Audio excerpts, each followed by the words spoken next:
Thanks, Madam Deputy Speaker. 2 weeks ago I had the great honour of spending a day with Disabled WinterSports Australia in Jindabyne and then at Thredbo and Perisher. I was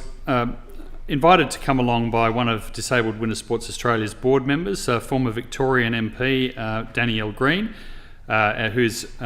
been a great friend of the ski industry and the disabled skiing scene from her times in Parliament, but also as a keen skier herself.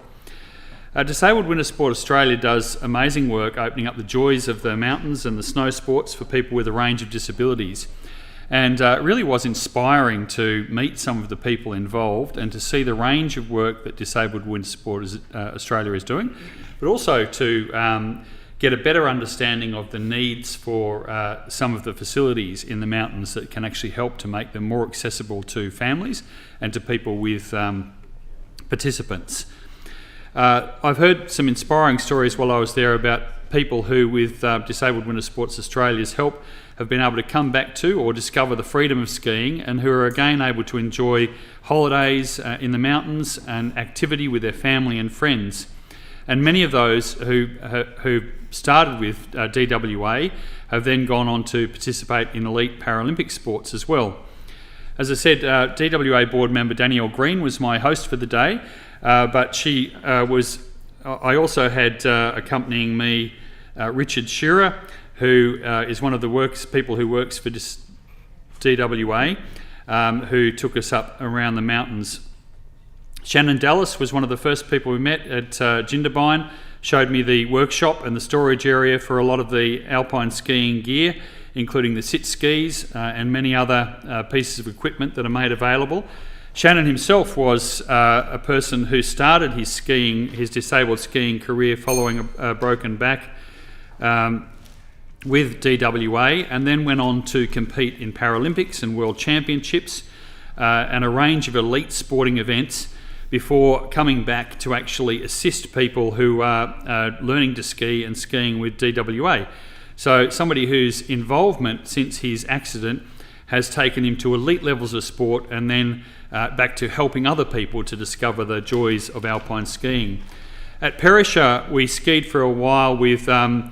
man who introduced himself as Shane, who I later discovered was Professor Shane Clifton, who was skiing on a sit ski and who outpaced me down the slopes on every run because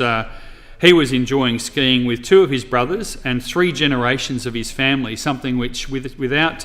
DWA's assistance would have been inaccessible to him, and clearly enjoying the freedom of being on the slopes again.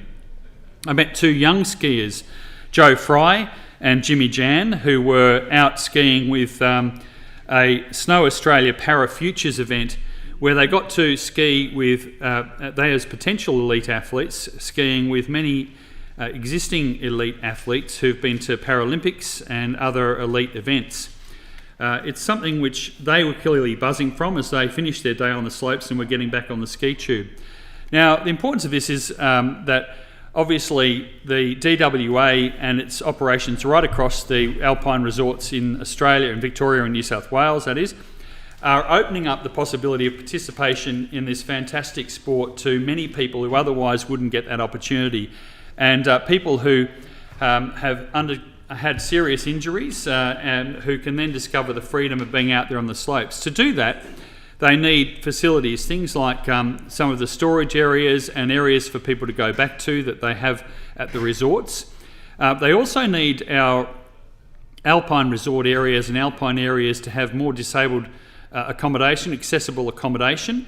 so that families with the participants can actually enjoy their holidays in the snow. And that is one of the great limitations that they're facing at the moment. So I know that there's a lot of work being done in that area, as well as the facilities that are available in places like Jindabyne.